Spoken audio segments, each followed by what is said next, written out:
L'Outre-mer est une terre de champions. Dans ces territoires, le sport est une vraie passion, un mode de vie malgré le manque d'infrastructures. C'est en Outre-mer d'ailleurs que l'on a le taux le plus élevé de licenciés sportifs. Petit indice, cet archipel est situé en Amérique du Nord. Cet indéfectible territoire gaulois de 6000 habitants est entouré par le Canada et le sport est sa potion magique. Il s'agit de Saint-Pierre-et-Miquelon, où 45% de la population pratique au moins une activité sportive, soit près d'un habitant sur deux. Et si le football reste le sport roi en Outre-mer, chacun a sa petite spécialité. À Saint-Pierre-et-Miquelon, comme au Canada voisin, le hockey sur glace est le sport le plus populaire. Ici, on patine dès l'âge de 4 ans. On grandit en suivant la NHL, le championnat nord-américain. D'Arnaud Briand, capitaine des Bleus aux Jeux Olympiques, à Nicolas Arosamena ou encore Jonathan Janil, Saint-Pierre-et-Miquelon est un petit bastion qui compte dans le monde du hockey sur glace. On est très fiers par rapport à ça parce qu'on est petits, déjà on est très très petits et puis on arrive à former des jeunes qui savent, qui ont un potentiel vraiment énorme puis qui vont l'exploiter à l'extérieur.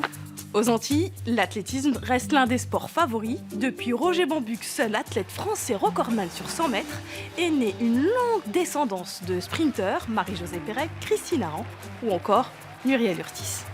L'île de la Réunion est réputée pour son handball. De Jackson Richardson, joueur le plus capé en bleu, à Patrick Casal ou encore Daniel Narcisse, la filière réunionnaise ne se tarit pas. Dans le Pacifique, c'est le rugby qui est bien au-dessus de la mêlée. Il fait partie de l'identité. La Nouvelle-Calédonie et Wallis et Futuna constituent pour l'Hexagone un vivier de joueurs aux qualités exceptionnelles. Ils sont costauds, ils sont physiques, à un contre, ils sont difficiles à arrêter, ils sont souvent agressifs au bon sens du terme. Ce sont des qualités qui aident quand on veut grandir dans le rugby. Il y a un potentiel extraordinaire. Mais en Outre-mer, on aime tellement le sport qu'il arrive qu'on en invente. À Mayotte, par exemple, la course de pneus est une véritable institution. Il existe même un championnat. L'épreuve est aussi une option au baccalauréat depuis 2005. Une épreuve sportive à part entière. Vous avez essayé, moi j'ai essayé tout à l'heure, de prendre un pneu et de courir avec ces bâtons. C'est pas si évident que cela. Ça demande de l'agilité, de l'endurance, donc c'est tout à fait intéressant. En Polynésie, le lever de pierre est le sport traditionnel le plus prisé.